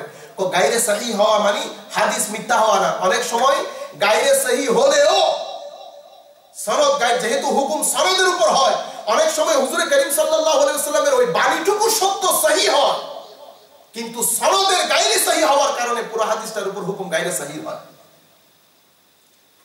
কাজেই আসেন আমরা এখন, এতক্ষণ পর্যন্ত আমরা পড়লাম যে আরেকটা এখানে একটা জিনিস বলে রাখি যে আসেন আমরা এখন হাদিসে পাকে সহিহ হাদিসের প্রকারভেদের মধ্যে চলে আসি, যে সহিহ হাদিস কয় প্রকার।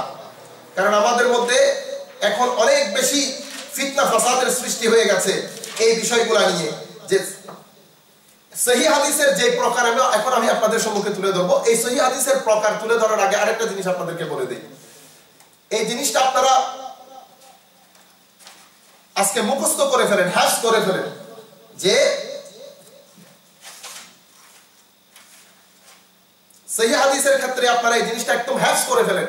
মনে রাখবেন, বুখারী এবং মুসলিম শরীফের মধ্যে যা কিছু এসেছে, বুখারী এবং মুসলিম শরীফের সমস্ত হাদিস সহিহ, সমস্ত হাদিস সহিহ বুখারী মুসলিম শরীফে, কিন্তু সমস্ত সহিহ হাদিস বুখারী মুসলিম শরীফের মধ্যে নাই।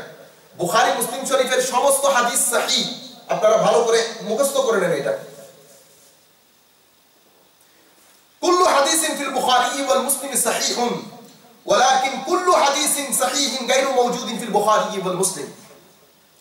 ইমাম বুখারী শরীফ এবং মুসলিম শরীফের সমস্ত হাদিস সহিহ, কিন্তু সমস্ত সহিহ হাদিস বুখারী এবং মুসলিম শরীফের মধ্যে নাই। এটা আপনারা মুখস্থ করে ফেলেন। আসেন আমরা হাদিসের প্রকারভেদ। সহিহ হাদিস কয় প্রকার, হাদিসে সহিহ কয় প্রকার, এটার মাধ্যমে আপনারা এই উত্তর পেয়ে যাবেন কি শুধু সহিহ বুখারী এবং মুসলিম সহিহ, না বুখারী এবং মুসলিম শরীফ ছাড়া অসংখ্য হাদিসের কিতাবের মধ্যে অসংখ্য সহিহ হাদিস রয়েছে। এই উত্তর আপনারা পেয়ে যাবেন। তার আগে আমি আপনাদেরকে এই কথা বলে রাখি যে এখন আমি আপনাদেরকে যে প্রকার, যে হাদিসে সহিহ যে প্রকারগুলো আপনাদের সম্মুখে আমি আলোচনা করব, সেটা গত 1400 বছরের ইতিহাসে যা কিতাব রচিত হয়েছে, মুকাদ্দামা ইবনে সালাহ, এখন আমি মুকাদ্দামা ইবনে সালাহ আমাদের দার্সের মধ্যে শামিল আছে, আমি মুকাদ্দামা ইবনে সালাহ থেকেই বলবো আপনাদেরকে, মুকাদ্দামা ইবনে সালাহ থেকেই বলবো। মুকাদ্দামা ইবনে সালাহ থেকে আপনি যেটাই পড়েন, ইমাম তারকুমানির মুনতাখাব পড়েন, তাদরিব পড়েন জালালউদ্দিন ইমাম নববীর ইরশাদ পড়েন, জালালউদ্দিন সুয়ুতির তাদরিব পড়েন, ইমাম যাইনুদ্দিন আল ইরাকির তাকিদ ওয়াল ইদা পড়েন, আপনি ইমাম জারকাশির নুকাত পড়েন, আপনি ইমাম বাগদাদির আল কিফায়া পড়েন, আপনি ইমাম ইবনে হাজার আসকালানির নুখবা পড়েন, নুখবাতুল ফিকির পড়েন, শারহে নুখবাতুল ফিকির পড়েন, আপনি ইমাম ইবনে কাসিরের আল বাইসুল হাসিস পড়েন, আপনি যেটাই পড়েন উলুমে হাদিসের, এই ক্ষেত্রে সমস্ত ইমাম মুহাদ্দিসিন একমত। সেটা কি? হাদিসে সহিহ 7 প্রকার। কয় প্রকার? হাদিসে সহিহ প্রথম পড়েছি আমরা হাদিস 3 প্রকার, সহিহ, হাসান এবং দাঈফ। এখন পড়তেছি হাদিসে সহিহ 7 প্রকার। মনে রাখবেন এটা প্রকার, লেভেল না। লেভেল আর কাইন্ডস এর মধ্যে ফারাক আছে, কাইন্ডস আর লেভেলের মধ্যে ফারাক আছে, আমরা লেভেলাইজড পরে করব। মনে রাখবেন হাদিসে সহিহ 7 প্রকার, সমস্ত ইমাম মুহাদ্দিসিনের ঐক্যমত্যের ভিত্তিতে। সেটা কি?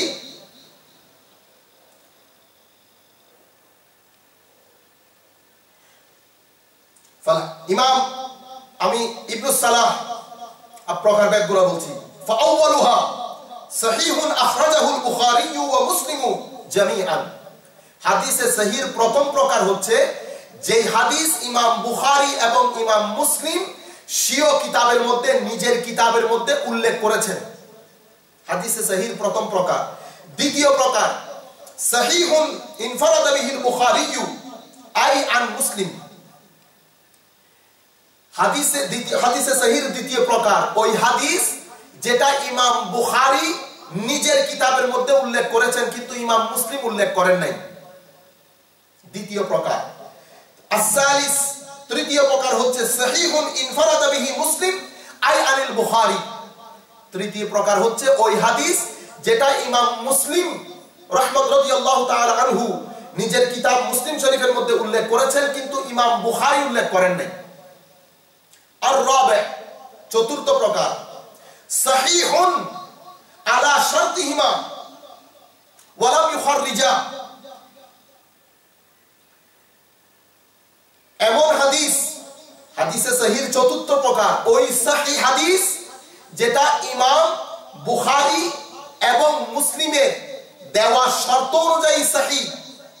হাদিসে সহিহ চতুর্থ প্রকার ওই হাদিসে সহিহ যেটা ইমাম বুখারী এবং মুসলিমের দেওয়া শর্ত অনুযায়ী সহিহ কিন্তু ইমাম বুখারী এবং মুসলিম ওই হাদিস নিজের কিতাবে উল্লেখ করেন নাই। আপনারা খুব ভালো করে বুঝে নেন, হাদিসে সহিহ 7 প্রকারের চতুর্থ প্রকার হচ্ছে the hadith which is sahih according to the conditions given by the Imam Bukhari and Muslim, but Imam Bukhari and Muslim have not mentioned that hadith in their books. হাদিসে সহিহ চতুর্থ প্রকার হচ্ছে ওই সহিহ হাদিস যেটা ইমাম বুখারী এবং মুসলিমের দেয়া শর্ত অনুযায়ী, কন্ডিশন অনুযায়ী সহিহ, লেকিন ইমাম বুখারী এবং মুসলিম স্বীয় নিজের কিতাবের মধ্যে ওই হাদিস উল্লেখ করেন নাই। পঞ্চম আল খামিস সহিহুন আলা শারতিল বুখারী। সহিহ yani ওই সহিহ হাদিস যেটা ইমাম বুখারীর দেওয়া শর্ত অনুযায়ী সহিহ কিন্তু ইমাম বুখারী নিজের কিতাবের মধ্যে উল্লেখ এই হাদিসের তাখরিজ করেন নাই, ওয়ালাম ইউখাররিজহু। লেকিন ইমাম বুখারী নিজের কিতাবের মধ্যে হাদিসটা উল্লেখ করেন নাই, তবে হাদিসটা সহিহ ইমাম বুখারীর নিজের দেওয়া শর্ত অনুযায়ী। এটা হচ্ছে পঞ্চম প্রকার। ষষ্ঠ প্রকার হচ্ছে সহিহুন আলা শারতে মুসলিম ওয়ালাম ইউখাররিজা। ইমাম মুসলিমের দেওয়া ওই হাদিসে সহিহ যেটা ইমাম মুসলিমের দেওয়া শর্ত অনুযায়ী সহিহ লেকিন ইমাম মুসলিম নিজের কিতাবের মধ্যে, মুসলিম শরীফের মধ্যে ওই হাদিস মেনশন করেন নাই, ওই হাদিসের তাখরিজ করেন নাই, ওই হাদিস উল্লেখ করেন নাই। সপ্তম প্রকার, দিস ইজ ভেরি ইম্পর্টেন্ট, সেটা কি? সহিহুন ইনদা গায়রিহিমা ওয়ালাইসা আলা শারতিন ওয়াহিদিন মিনহুমা, ওয়ালাইসা আলা শারতিন ওয়াহিদিন মিনহুমা। হাদিসে, ওই হাদিসে সহিহ যেটা অন্যান্য আইম্মা মুহাদ্দিসিনদের দেওয়া শর্ত অনুযায়ী সহিহ, যেটা ইমাম বুখারী এবং মুসলিম ছাড়া অন্যান্য মুহাদ্দিসিনদের দেওয়া শর্ত অনুযায়ী সহিহ, সেটাও সহিহ হাদিস। আর আবার আমি আপনাদেরকে রিপিটেডলি বলছি, হাদিসে সহিহ 7 প্রকার। এই যে হাদিসে সহিহ 7 প্রকার, এটার উপর কুল কায়নাতের সমস্ত মুহাদ্দিসিন ঐকমত্য পোষণ করেছেন।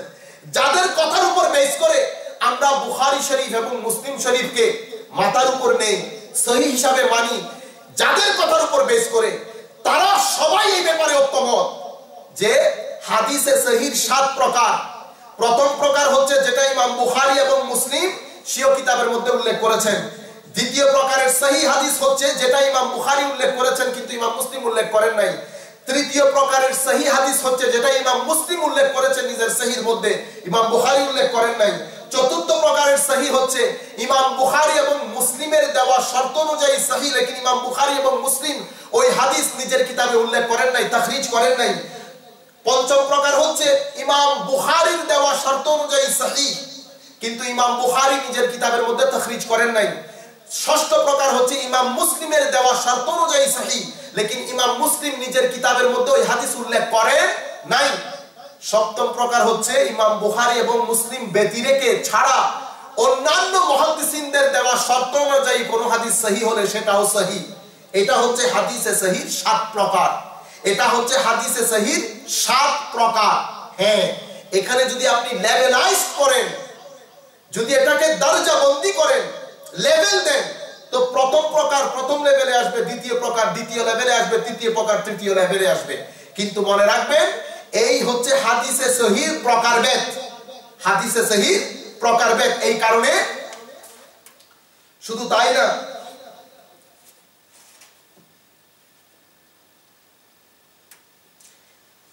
এভাবে আপনি সমস্ত হাদিসের কিতাবের মধ্যে হাদিসে সহিহ এভাবে প্রকারভেদ করা হয়েছে। এখন আমি যদি বলি বুখারী এবং মুসলিম শরীফই সহিহ, হাদিসে সহিহ প্রকারভেদের মধ্যে বলা হয়েছে যে ওই হাদিস সহিহ যেটা বুখারী মুসলিমের দেওয়া শর্ত অনুযায়ী সহিহ, কিন্তু ইমাম বুখারী মুসলিম নিজের কিতাবের মধ্যে উল্লেখ করেন নাই। তাহলে এটা দিয়ে বোঝা যায়, এই কারণে ইমাম ইবনে কাসির আল বায়সুল হাসিস, উলুমে হাদিসের বড় মশহুর বিখ্যাত কিতাব, সৌদি আরবের মধ্যেও পাওয়া যায়। উনি বলছেন যে বুখারী এবং শুধুমাত্র বুখারীর সহিহ হাদিস শুধু বুখারী মুসলিমের মধ্যে পাওয়া যায় না, এরকম অসংখ্য কিতাব আছে। উনি প্রপার কিতাবের লিস্ট দিয়েছেন যে কোন কোন কিতাবের মধ্যে হাদিসে সহিহ পাওয়া যায়। উনি মুসনাদ আহমদ ইবনে হাম্বল উল্লেখ করেছেন, সহিহ ইবনে হিব্বান উল্লেখ করেছেন, সহিহ ইবনে খুজাইমা উল্লেখ করেছেন, মুস্তাদরাক আল হাকিম উল্লেখ করেছেন, মুজামুল কবির, মুজামুস সগীর, মুসনাদ আবি আলা, মুসনাদ বাজ্জার, এরকম অসংখ্য কিতাবের উনি একটা লিস্ট দিয়েছেন যে কোন কোন কিতাবের মধ্যে হাদিসে সহিহ পাওয়া যায়। উনি বলছেন, মানে এটা ইম্পর্টেন্ট না যে সমস্ত সহিহ হাদিস বুখারী এবং মুসলিম শরীফের মধ্যে আছে। বুখারী এবং মুসলিম শরীফের সমস্ত হাদিস সহিহ, লেকিন সমস্ত সহিহ হাদিস বুখারী মুসলিমের মধ্যে নাই। এটা ইম্পসিবল একটা জিনিস, এটা একটা ইম্পসিবল জিনিস, অসম্ভব জিনিস।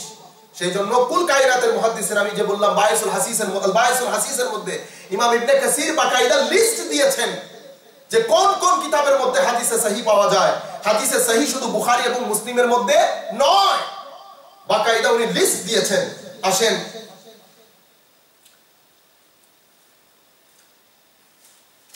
এখন আমরা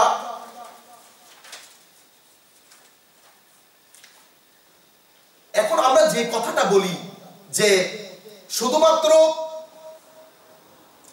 বুখারী শরীফই মানি, বস বুখারী শরীফের মধ্যে আছে, বস এতটুকুই যথেষ্ট, বুখারী শরীফের মধ্যে আছে। বুখারী শরীফ ছাড়া আমরা কোনো কিছু মানতেই রাজি না। এটা একটা আনএকাডেমিক জিনিস। এটা হচ্ছে ব্রেইনের অসুস্থতা, ব্রেইনের দুর্বলতা, ব্রেইনের পথভ্রষ্টতা। আমি তো বলবো এটা একাডেমিক মিসগাইডেন্স, এটা একাডেমিক মিসগাইডেন্স। আল্লাহ রাব্বুল আলামিন আমাদেরকে রক্ষা করুন। এটা কুল কায়নাতের আইম্মা মুহাদ্দিসিন কেউ কখনো একটা কথা বলেনি নাই। আসেন আমরা খুদ ইমাম বুখারী এই ব্যাপারে কি বলছেন, ইমাম বুখারী এবং ইমাম মুসলিম কি বলছেন, তাদেরকে আমরা পড়ি। খুব সংক্ষিপ্ত আকারে আমরা এটা শেষ করে দেব ইনশাআল্লাহ। খুদ ইমাম বুখারী এবং মুসলিম কি বলছেন? ইমাম বুখারী বলছেন,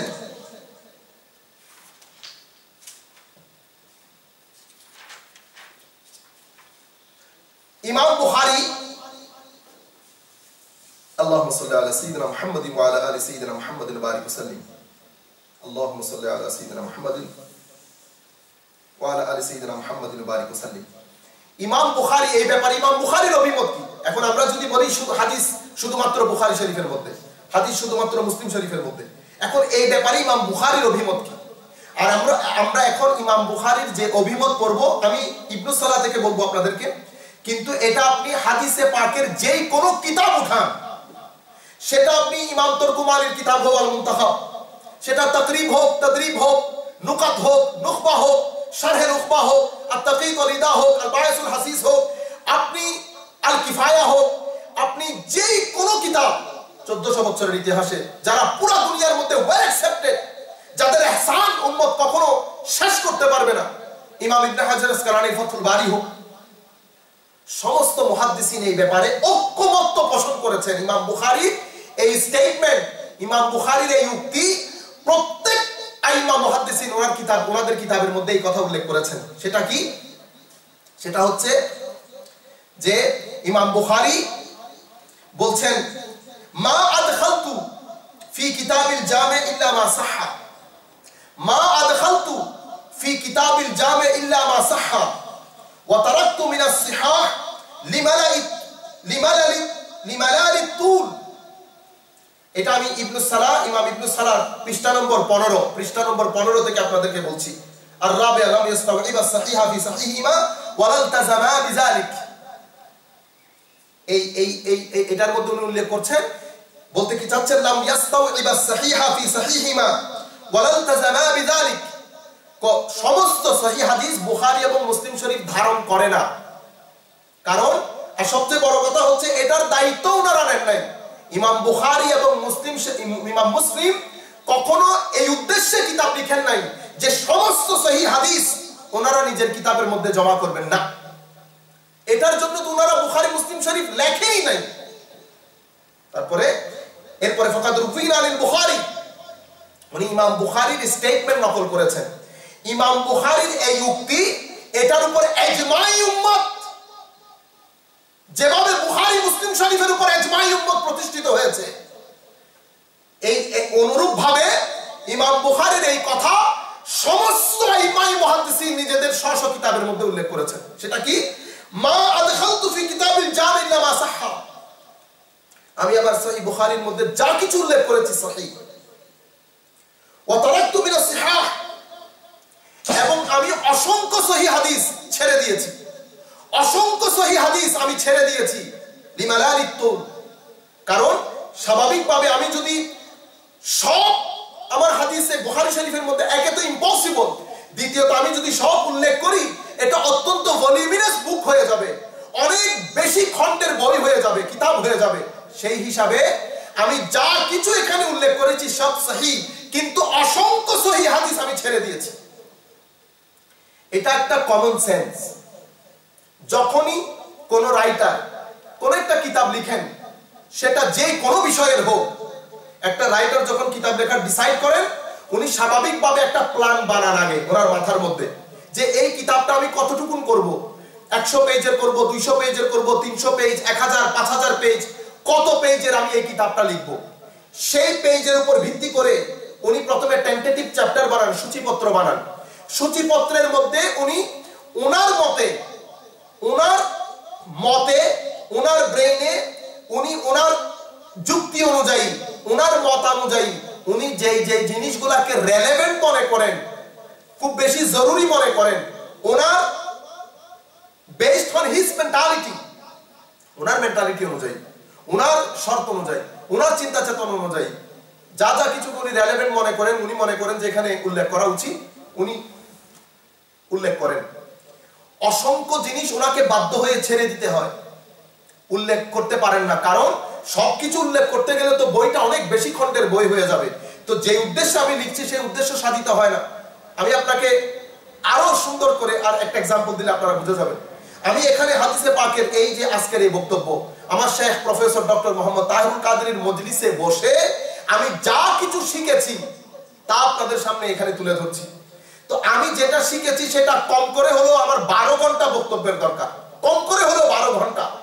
তো আমি এখন বাধ্য হয়ে আমি যদি 12 ঘন্টার বক্তব্য দেই, আপনারা যারা শোনার ইচ্ছা পোষণ করেন বা চিন্তা করেন তারা তো শুনবেনও না অনেক লম্বা হিসাবে। তো আমাকে বাধ্য করে 1 ঘন্টা সোয়া 1 ঘন্টার মধ্যে সেটাকে শেষ করতে হচ্ছে, কারণ আপনারা যাতে শোনার ইন্টারেস্ট পান। তো আমি কি করতেছি, এখন কিছু ইম্পর্টেন্ট জিনিস বলতেছি, এরকম অসংখ্য ইম্পর্টেন্ট জিনিস আমাকে ছেড়ে দিতে হচ্ছে, কারণ সময়, কারণ বক্তব্য দীর্ঘায়িত হয়ে যাবে, কারণ শ্রোতা এটার উপর ইন্টারেস্ট পাবে না এত লম্বা বক্তব্য হলে। সেম জিনিস প্রত্যেকটা লেখক করেন, সেম জিনিস প্রত্যেকটা বক্তা করেন, সেম জিনিস ইমাম বুখারীও করেছেন। কি বলেছেন? যে আমি যা কিছু উল্লেখ করেছি সহি, অসংখ্য সহি জিনিস আমি ছেড়ে দিয়েছি।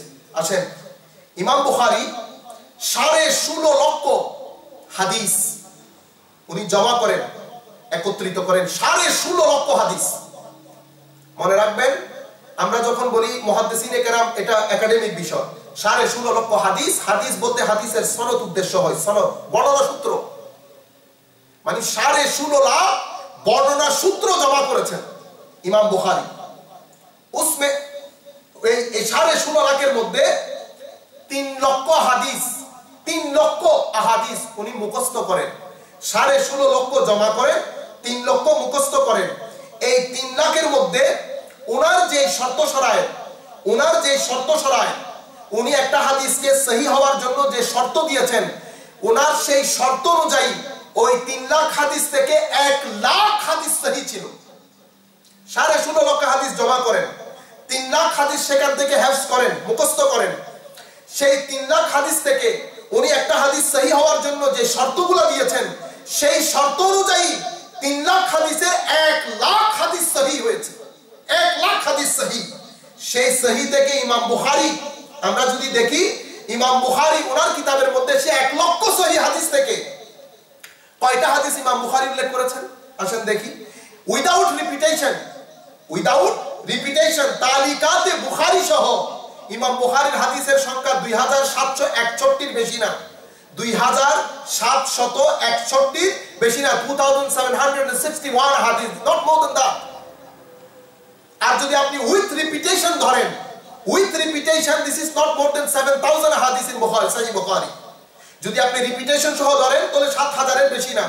তাহলে আপনি 1 লাখ হাদিস থেকে উইদাউট রিপিটেশন ইমাম বুখারী উল্লেখ করেছেন 2761 তালিকাতে বুখারী সহ। বাকি এত অসংখ্য সহি হাদিস যেটা ইমাম বুখারীর শর্ত অনুযায়ী সহি, এগুলা কোথায়? এখানে আরেকটা জিনিস আপনাদের উল্লেখ করি। ইমাম তিরমিজি উনি ইমাম বুখারীর সুহবতের মধ্যে দীর্ঘদিন ছিলেন, ইমাম বুখারীর ছাত্র ছিলেন, তালাবেজার মধ্যে ছিলেন, ইমাম বুখারীর সুহবতের মধ্যে দীর্ঘদিন ছিলেন। উনি সুনান তিরমিজির বিশ্ববিখ্যাত রচয়িতা, সিহাসিত্তার অন্তর্ভুক্ত সুনান তিরমিজি। উনি বলেন, উনি সুনান তিরমিজির 12টি জায়গার মধ্যে উনি ইমাম বুখারীর স্টেটমেন্ট উল্লেখ করেছেন। 12টি জায়গার মধ্যে কি, যে আমি এই হাদিসের সহি হওয়ার ব্যাপারে ইমাম বুখারীকে জিজ্ঞেস করেছিলাম, আমি এই হাদিসের সহি হওয়ার ব্যাপারে, সিহাতের ব্যাপারে আমি ইমাম বুখারীকে জিজ্ঞেস করেছিলাম। ইমাম বুখারী বলেছেন সহি, সহি। কিন্তু ইমাম বুখারী ওই হাদিস নিজের কিতাবের মধ্যে উল্লেখ করেন নাই। ইমাম তিরমিজি উনি 12টি জায়গার মধ্যে এই ইমাম বুখারীর এই স্টেটমেন্ট উল্লেখ করেছেন। তাহলে প্রশ্ন হচ্ছে যে আমি যদি শুধু ইমাম বুখারী তাকে সহি হিসাবে ধরে নেই, তাহলে এটা তো ইমাম বুখারীর সাথে বিয়াদবি হচ্ছে। কারণ ইমাম বুখারী খুদ বলছেন, আমি 1 লাখ হাদিস আমার দেওয়া শর্ত অনুযায়ী সহি ছিল, সেখান থেকে সামান্য হাদিস 2761 হাদিস তালিকাতে বুখারী উইদাউট রিপিটেশন। আর যদি সবকিছু মিলে ধরি নট মোর দ্যান 7000, বাকি সহি হাদিসগুলো কোথায় গেল? সেই কারণে এটা এই যে ইমাম বুখারীর এই যে স্টেটমেন্ট, এই স্টেটমেন্টের উপর সমস্ত আইমা মুহাদ্দিসিন ঐকমত্য পোষণ করেছেন। এই স্টেটমেন্টের উপর সমস্ত আইমা মুহাদ্দিসিন ঐকমত্য পোষণ করেছেন। ইমাম বুখারী, এরপরে আসেন ইমাম, শুধু তাই, এরপরে ইমাম মুসলিম। ইমাম মুসলিম বলছেন আন্নাহু ক্বাল, ইমাম মুসলিমও 1 লাখ সহিহ হাদিস জানতেন। আচ্ছা, আমরা ইমাম মুসলিমের আগে ইমাম আহমদ ইবনে হাম্বলকে একটু বলে নেই, কারণ এটা বড় ইম্পর্টেন্ট। ইমাম আহমদ ইবনে হাম্বল উনি 10 লাখ হাদিস জমা করেন। ইমাম আহমদ ইবনে হাম্বল, এটা বুঝতে পারবেন কেন আমি ইমাম আহমদ ইবনে হাম্বলকে একটু আগে জিকির করছি। ইমাম আহমদ ইবনে হাম্বল 10 লক্ষ হাদিস জমা করেন। এই ইমাম আহমদ ইবনে হাম্বল উনি ইমাম মুসলিমের শেখ, ইমাম মুসলিমের উস্তাদ, যার কনসার্নের উপর, যার ঐকমত্যের উপর ইমাম মুসলিম নিজের কিতাবের মধ্যে হাদিসগুলা তাখরিজ করেছেন, সেই ইমাম আহমদ ইবনে হাম্বল 10 লক্ষ হাদিস, তার মধ্যে 7 লাখ আহাদিস, 7 লাখ আহাদিস ইমাম আহমদ ইবনে হাম্বলের দেয়া শর্ত অনুযায়ী সহিহ। কিন্তু ইমাম আহমদ ইবনে হাম্বল 7 লাখ হাদিস, আবার বলছি হাদিস যখন বলছি মনে করবেন মুহাদ্দিসিনে কেরাম হাদিস বলতে সনদ বোঝায়, সনদ বর্ণনা সূত্র। 7 লাখ হাদিস সহিহ বলেছেন, ওনার নিজের দেওয়া শর্ত অনুযায়ী সহিহ। কিন্তু মুসনাদ আহমদ ইবনে হাম্বলের মধ্যে উনি হাদিস তাখরিজ করেছেন মাত্র 30,000, মাত্র 30,000। অনুরূপভাবে ইমাম মুসলিম,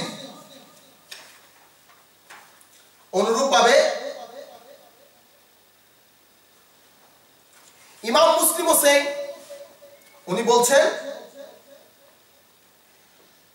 লাইসা কুল্লু শাইইন ইনদি সাহিহিন ওয়াদাতুহু হাহুনা, প্রত্যেক হাদিসে সহিহ যেটা আমার দেওয়া শর্ত অনুযায়ী সহিহ। ইমাম মুসলিমের কথা, ইমাম মুসলিমের এই স্টেটমেন্ট, এটার উপরে ইজমাই উম্মত 1400 বছরের ইতিহাসে যারাই উলুমে হাদিসের কিতাব লিখেছেন ইমাম মুসলিমের এই উক্তি নকল করেছেন। ইমাম মুসলিম বলছেন প্রত্যেক যে জিনিস, যে হাদিস আমার দেওয়া শর্ত অনুযায়ী সহিহ, আমি সমস্ত সহিহ হাদিস আমার সহিহ মুসলিমের মধ্যে উল্লেখ করি নাই। যা কিছু উল্লেখ করেছি সহিহ, কিন্তু প্রত্যেক সহিহ হাদিস আমি মুসলিম শরীফের মধ্যে উল্লেখ করি নাই। কাজে এখন আমি যদি বলি মুসলিম শরীফই সহিহ, সেটা ইমাম মুসলিমের উক্তির বিরোধিতা হবে, ইমাম মুসলিমের সাথে বেয়াদবি হবে, ইনজাস্টিস হবে, অবিচার হবে ইমাম মুসলিমের সাথে। ইমাম মুসলিম খুদ বলছে লাইসা কুল্লু শাইইন ইনদি সহিহ ওয়াদাতুহু হাহুনা, প্রত্যেক যে জিনিস আমি আমার প্রত্যেক সহিহ হাদিস আমার কিতাবের মধ্যে আমি উল্লেখ করি নাই। আমি আমার কিতাবের মধ্যে উল্লেখ করেছি শুধুমাত্র ওই সমস্ত আহাদিস, যেই সমস্ত আহাদিসের ক্ষেত্রে আমার 4 জন উস্তাদ ঐক্যমত পোষণ করেছেন। এটা ইমাম মুসলিমের একটা বড় বড় অদ্ভুত একটা শর্ত।